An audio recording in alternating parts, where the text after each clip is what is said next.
Hi, I'm Breanna Moore, and I'm a 2015 graduate of the University of Pennsylvania.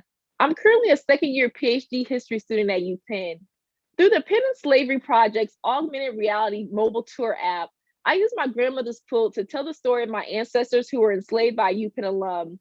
The tour stop highlights the social, economic, and political inequalities which persist from slavery by illustrating how slavery created discrepancies between the wealth, educational attainments, and resources of the families of white enslavers and the families of the enslaved. Here's an excerpt of the app.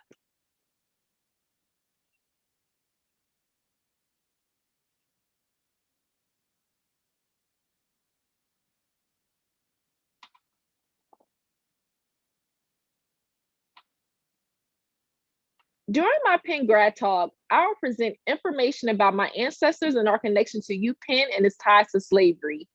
I was born and raised in Sumter, South Carolina.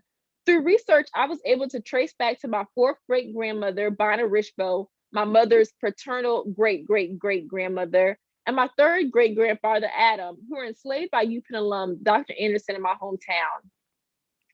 Breanna and her 7 children were enslaved by Dr. William Wallace Anderson on the Burrow House Plantation in Sumter, South Carolina. Born in 1789, Dr. William Anderson was from Montgomery County, Maryland. He attended Princeton University and graduated from UPenn School of Medicine in 1810. His 2 brothers and his cousin also attended UPenn. After graduation that same year, Dr. Anderson moved to Sumter, South Carolina. When he married Mary J. McKenzie in 1818, he gained Burrow House Plantation, which was passed down to his wife through her uncle. When his wife died in 1832, William Anderson remarried Elizabeth Waits in 1833. Dr. William Anderson died May 10th, 1864, and 15 days later, there was an appraisal of his estate inventory. Listed amongst the appraisement of Negroes belonging to the estate of Dr. W. W. Anderson are my great great great great grandmother Breanna, age 62, valued at $100, and my great great great grandfather Adam, age 22, valued at $1,500. Dr. Anderson owned 131 enslaved Africans. On September 30th, 1865, my great great great grandfather Adam and his wife Willoughby signed a labor contract, also known as a sharecropping agreement, with Dr. Anderson's sons, Richard and William Anderson Jr. Adam's siblings also signed the agreement, which was in effect until January 1st, 1866. 87 freedmen, women, and children signed in total.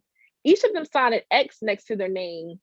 Freedmen and women agreed to reside upon and devote their labor to the cultivation of the plantation for the rest of the year. The sharecropping agreement read, freedmen and women will not keep any gun or pistol or other offensive weapon. They won't leave the plantation without permission from their employer. They will be orderly and quiet in their conduct, avoiding drunkenness and other vices. Any deviation from the contract will result in removal from plantation and forfeit of part or whole of their portion of the crops determined by court.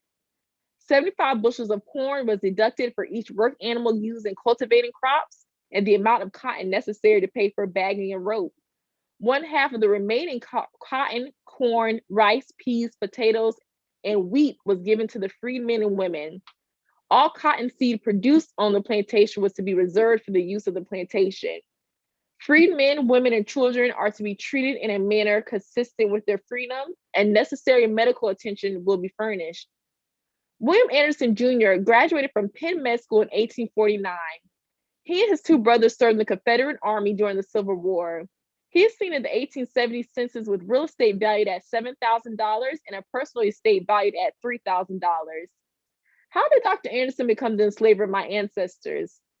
A paper trail can be found in the records of the Holy Cross Church in Sumter, South Carolina, that lists the baptism of Tilda, Dolly, Peggy, and Samuel, children of Sam and Breanna, on August 25th, 1839, with the owner listed as Thomas Bracy. Pictured left is the will of Thomas Bracy, dated January 24th, 1848, which states that he leaves to his uncle, Julius P. Waits, James Hill Plantation in Sumter District, 1,700 acres, and all the slaves derived from my grandfather, Judge Waits' estate, which goes on to list 71 enslaved Africans. Thomas Bracy's grandfather, Judge Thomas Waits, also attended UPenn in 1775. Thomas Bracy's will also leaves to his aunts, Miss Anna Waits, Mistress E. Anderson, Mrs. Catherine Reeves, and Miss Mary Waits the residue of his 17 slaves from the estate of grandfather William Bracy. Mistress E. Anderson, or Elizabeth Waits Anderson, was Dr. William Anderson's second wife. Post-Civil War, my fourth great-grandmother, Breanna Richbow, is seen in the 1880 census, listed as 75 years old, living with her daughter Peggy, her son-in-law Grandison, and her 8 grandchildren. Grandison, Peggy, and their 3 oldest children are listed as farmers and farm laborers. Breanna is listed with no occupation. The 1870 census shows Adam, 26, and his wife Willoughby, 25, married with 3 children, including their 1-year-old daughter, Britta. Adam and Willoughby appear again in the 1900 census.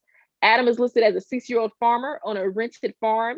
Him and his wife had 16 children, of which 15 were living. Adam and Willoughby's daughter, Britta, pictured, appears again in the 1910 census as a widow who had 7 children, 6 of which were living. Her occupation is a washerwoman. Her 12-year-old son, Elijah, my great-grandfather, is listed as a farm laborer who can't read or write. In the 1920 census, Britta is listed as a private cook. 2 of her children are both farm laborers.